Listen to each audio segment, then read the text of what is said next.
Bonjour les astronautes et bienvenue dans ce nouvel épisode de Décrocher la Lune. Aujourd'hui nous allons voir le lancement de Luna 9. Alors n'hésitez pas à dire en commentaire ce que vous pensez de la vidéo, à lâcher un pouce bleu si vous l'aimez, à la partager ou à vous abonner si vous ne voulez pas louper la suite des épisodes. Luna 9 était une mission spatiale sans pilote du programme Luna de l'Union soviétique. Elle a été lancée par une fusée Molniya du cosmodrome de Baïkonour le 31 janvier 1966 à 11h41 UTC. Les 3 premiers étages de la fusée à 4 étages ont injecté la charge utile et le 4e étage en orbite basse. Le 4e étage, un bloc L, s'est ensuite rallumé pour élever la périgée de l'orbite à une apogée d'environ 50 000 km. Une correction à mi-parcours a eu lieu incluant une combustion de 48 secondes en résultant un delta V de 71,2 mètres par seconde. À une altitude d'environ 8300 km de la Lune, le vaisseau spatial s'est orienté pour la poussée rétrograde et sa rotation s'est arrêtée en vue de l'atterrissage. À ce moment-là, l'orientation de l'engin spatial a été soutenue par des mesures de direction vers le Soleil et la Terre. À environ 5 mètres au-dessus de la surface lunaire, un capteur de contact a touché le sol, déclenchant l'arrêt des moteurs et l'éjection de la capsule d'atterrissage. L'engin atterrit à 22 km/h. L'atterrisseur avait une masse de 99 kg et il a utilisé un airbag pour survivre à la vitesse de cet impact. Il s'agissait d'un conteneur scellé hermétiquement avec un équipement radio, un dispositif de chronométrage de programme, des systèmes de contrôle de la chaleur, des appareils scientifiques, des sources d'énergie et un système de télévision. Le vaisseau spatial a rebondi plusieurs fois avant de s'immobiliser à Oceanus Procellarum, appelé aussi l'océan des tempêtes. Les 4 pétales qui recouvraient la moitié supérieure du vaisseau spatial s'ouvrirent alors vers l'extérieur pour une stabilité accrue. Le système de caméra de télévision a commencé une étude photographique de l'environnement lunaire. 7 sessions radio d'un total de 8 heures et 5 minutes ont été transmises, ainsi que 3 séries d'images télévisées. Après assemblage, les photographies ont donné une vue panoramique de la surface lunaire immédiate, comprenant des roches voisines jusqu'à l'horizon. Le 3 février 1966, le satellite Luna 9 est donc devenu le premier engin spatial à atterrir en douceur sur un autre astre. Le vaisseau spatial avait été développé dans les bureaux de design alors connus sous le nom de l'OKB-1 sous la direction du chef ingénieur Sergei Korolev, qui a décédé peu avant le lancement. Les images de Luna 9 n'ont pas été diffusées immédiatement par les autorités soviétiques, mais les scientifiques en Angleterre qui surveillaient le vaisseau ont remarqué que le format utilisé était identique à celui du radiofax internationalement utilisé par les journaux pour transmettre des images. Le Daily Express a envoyé un récepteur approprié à l'observatoire et les images de Luna 9 ont été décodées et publiées dans le monde entier.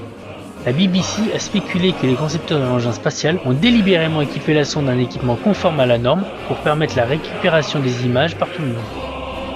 Un détecteur de radiation, le seul instrument scientifique à bord, mesurait une dose de 0,3 mg par jour. La mission a également déterminé qu'un vaisseau spatial ne coulerait pas dans la poussière lunaire, que le sol pouvait soutenir un atterrisseur. Dernier contact avec le vaisseau spatial, 22h55 UTC, le 6 février 1966. 3, 2, 1, top!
voilà, nous voilà partis pour la Lune. Bon, j'espère que cette intro vous a plu, hein. Comme je vous disais, là je fais quelques tests hein, pour mettre quelque chose d'un peu plus musical, d'un peu plus entraînant, pour des choses qui pourraient être rébarbatives comme les lancements, quoi. Voilà, regardez ça un peu, regardez la ville dessous, quoi. Bon, ça manque un peu de luminosité, mais franchement, ce nouveau mode graphique, je le trouve excellent. Alors, ça s'appelle Extreme Texture Overhaul, si ça vous intéresse, voilà. Bon, faudra que je vois hein, pour augmenter un peu la luminosité des villes, ce genre de choses, pour que ça soit encore un peu plus beau. Mais je pense que vous avez vu la différence dès le décollage, hein. C'est vraiment magnifique. On va enclencher les moteurs pour envoyer sec. Voilà, je m'oriente. Alors, faut savoir que c'est pas la première mission hein, de tentative d'atterrissage sur la Lune. L'URSS a balancé plusieurs autres sondes après Luna 2, Luna 3, ça pour essayer de se poser sur la Lune. Luna 9 est en fait la première réussite de ce programme de se poser sur la Lune. Alors, comme vous avez pu le voir, ce coup-ci, on n'est pas allé directement vers la Lune, quoi. On a fait une orbite, ce qu'on appelle une orbite de parking, voilà, en orbite autour de la Terre, et on a attendu le bon moment pour ensuite envoyer la sauce pour faire ce qu'on appelle une injection translunaire. Voilà, une translunar injection. Voilà. On m'avait dit la dernière fois que j'en avais parlé pour Luna 1 d'en parler, enfin de le dire en français. Donc voilà, maintenant vous avez les deux versions du coup sur ce coup-là. Donc c'est vachement plus pratique parce que ça vous permet, donc vous faites votre orbite tranquillement, vous attendez le bon moment ensuite pour enclencher votre moteur et puis pour rallier la Lune, quoi. Hein, au nœud descendant ou au nœud ascendant, c'est relativement facile. Bon, comme vous le voyez, là j'ai pas eu à faire 36 révolutions avant de l'envoyer, j'ai même allumé le moteur un peu à la bourre, tout simplement parce que je suis parti à la vraie date en fait. Le mode que j'utilise là qui me permet de partir à la vraie date est vraiment génial parce que je me retrouve directement sur les bonnes fenêtres, quoi. C'est pour les missions Voyager 1 et Voyager 2 qui ont profité de l'alignement de toutes les planètes externes pour faire des accélérations gravitationnelles. Moi, je vais pas m'étendre sur le sujet là, mais en gros ce genre de choses nécessite de partir au bon moment, quoi. Et c'est vrai que j'avais peur pour la vidéo quand j'arriverai sur ce genre de mission pour voir ce que je pourrais faire, quoi. Et au final avec ce petit mode là, c'est vraiment génial, quoi. C'est vraiment excellent. On arrive directement sur les fenêtres de transfert interplanétaire, tout ça. C'est vraiment génial, quoi. C'est vraiment génial. Alors je pense que vous avez remarqué que bon là j'ai fait une petite ellipse, mais que le vaisseau continue à tourner sur lui-même malgré le fait que il soit et j'ai warpé, quoi. Il continue à tourner dessus, hein. C'est pas moi, j'ai pas réactivé les RCS pour faire tourner, hein. C'est vraiment quelque chose qui se fait entre guillemets naturellement grâce à un mode qui s'appelle Persistent Rotation. Je l'ai installé avec Persistent Thrust. Vous voyez là je fais un warp standard et voilà. En fait c'est tout simplement pour pouvoir utiliser la poussée d'un moteur ionique par exemple pendant qu'on fait un warp standard et continuer à tourner comme ça. Alors c'est bien parce que c'est réaliste, hein, on garde le mouvement d'inertie comme on dit. Par contre c'est bien casse-bonbon pour rester poli. Quand vous avez plus de RCS et que votre sonde est en train de tourner tout ça et que vous voulez vous mettre dans la bonne direction, si vous avez plus de RCS, vous pouvez plus en fait faire juste un petit warp pour stabiliser la position dans laquelle vous êtes, quoi. Ça c'est le côté négatif. Donc comme vous le voyez, je me suis aligné par rapport à la Lune, hein, en rétrograde. Ça tourne très vite d'ailleurs, hein. Et alors je n'ai pas réussi à atterrir du premier coup. Voilà, je vous le dis, là je vous montre que l'atterrissage du premier coup. Alors pourquoi je n'ai pas réussi à atterrir du premier coup? Alors déjà faut savoir que je me suis fait avoir par ces espèces de petits détecteurs que vous voyez dépasser sous si vous regardez bien, des espèces de petites antennes qui dépassent vers le bas, qui sont censées en fait découpler la capsule, la faire s'éjecter, faire gonfler les airbags pour qu'elle rebondisse après sur la Lune, tout ça, quoi. Et le truc qu'il y a, c'est que ça n'a tout simplement pas marché. Alors ça devait peut-être pas marcher, je sais pas. C'était peut-être voilà. Mais je me suis fait avoir là-dessus. Déjà pour commencer. Et en plus de ça, vous voyez là, j'ai à peu près 3500 mètres secondes de delta V pour ralentir, ce qui est très très bien, hein. Le problème qu'il y a, c'est que c'est un moteur tout ou rien. C'est-à-dire que vous l'allumez à fond ou vous l'éteignez. Donc il faut choisir le bon moment pour l'allumer. Parce que si vous l'allumez trop tôt, vous êtes obligé d'éteindre plus tôt. Et vous reprenez de la vitesse le temps de chuter. jusqu'à arriver jusqu'à la surface pour le rallumer. Et au final, vous vous retrouvez à ne plus avoir suffisamment de carburant. Donc c'est pas évident du tout. Si vous l'allumez trop tard, bah vous faites un trou dans le sable, hein, ça c'est voilà, dans la régolithe, pardon. Voilà. Mais si vous l'allumez trop tôt, c'est bien chiant aussi, quoi. Donc je crois que il m'a fallu 3 ou 4 essais, hein, donc ça va, j'ai pas trop galéré non plus, mais il m'a fallu quand même 3 ou 4 essais avant de réussir à atterrir proprement. Tout est relatif, puisqu'au final, ah oui, il y a aussi un autre souci au final, vous allez voir, c'est que quand vous rallumez le moteur, il met un petit peu de temps à donner toute sa poussée, quoi. C'est pas instantané comme réponse, c'est réaliste, quoi. Et à un moment où j'allais me poser sur la lune, là, vous allez voir, celui que j'ai gardé. Au dernier moment, je rallume le moteur parce que je veux casser la vitesse au dernier moment, quoi. Parce que je crois que je vais à 30 ou 50 mètres secondes. Et au final, ça envoie tellement sec. En fait, ça part pas au départ et puis ça envoie tellement sec que le temps que je réagisse pour le recouper, et je me suis réenvolé, quoi. Donc bon, c'est un succès, hein, pour la mission. C'est le principal, quoi. C'est le principal.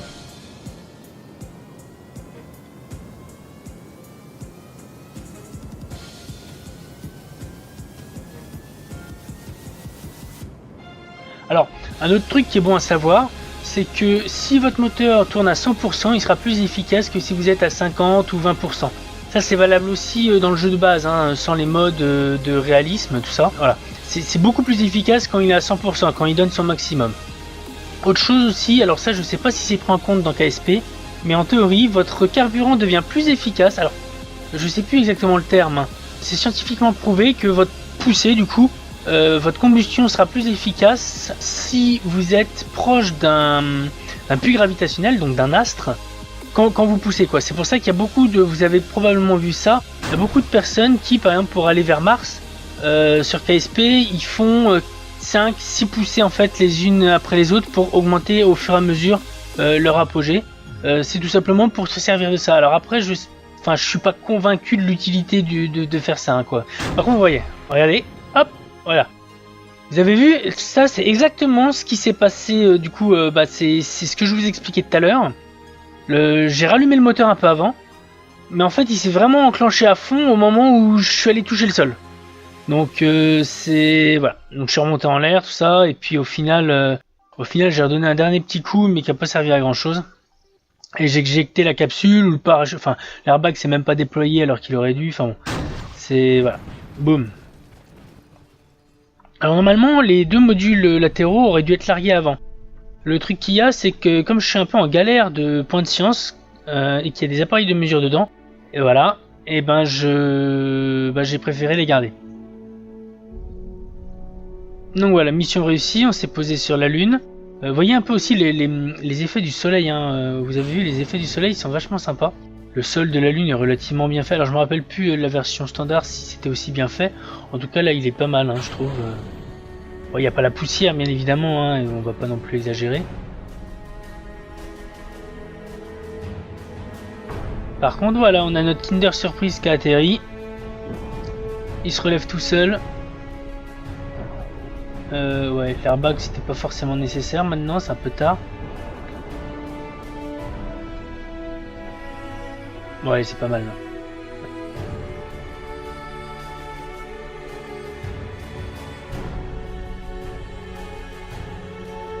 Alors, c'est où? La science aussi, ouais. Les pétales. Ils sont où? Ah, allez, voilà. Et voilà les pétales. Alors le petit truc noir au milieu, c'est la caméra, hein, qui a permis de faire les photos de tout ce qu'il y avait autour. Alors bon, je me suis pas posé exactement au même endroit que s'est posé Luna 9, hein, ça aurait été un peu trop compliqué, surtout avec un système de visée aussi approximatif. Par contre, j'ai visé la même mer, hein, j'ai visé à peu près le même endroit, quoi, hein, sur la même région, quoi. Je me suis posé à peu près sur la même région. Bon, quoi qu'il en soit, j'espère que cette vidéo vous a plu. Alors comme vous voyez, elle est beaucoup plus courte que d'habitude. Parce que les 3/4 des choses que j'aurais pu vous expliquer durant cette vidéo l'ont déjà été. Donc ça serait devenu un peu rébarbatif. Alors il est possible, j'ai pas dit que, c'est pas sûr, hein, mais il est possible que j'utilise du coup que je fasse des vidéos plus courtes, ou alors avoir plusieurs lancements même sur les épisodes de Décrocher la Lune. Voilà. Donc bon, on verra. Je vais essayer en tout cas d'optimiser ça au maximum pour que vous appréciez toujours autant les vidéos que je publie. Sur ce, je vous souhaite un bon week-end. Je vous dis à mardi pour le prochain hors-série qui portera... je vous fais la surprise, c'est assez spécial comme hors-série.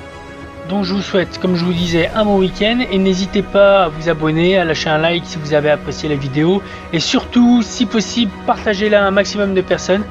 Il y a quelques commentaires, il y a beaucoup de gens aussi autour de moi qui suivent les vidéos, enfin les personnes qui suivent mes vidéos, qui se demandent pourquoi j'ai pas plus d'abonnés, parce qu'en ce qui concerne mes vidéos, ils trouvent que c'est plutôt bien. C'est vrai que j'ai eu des retours positifs, pas de retours négatifs, ou quasiment pas. Je me demande pourquoi il n'y a pas plus d'abonnés, donc je pense que c'est une histoire de partage et du nom de la chaîne, que je souhaite changer, mais que je ne peux pas en raison de Google+, qui me l'interdit pour l'instant.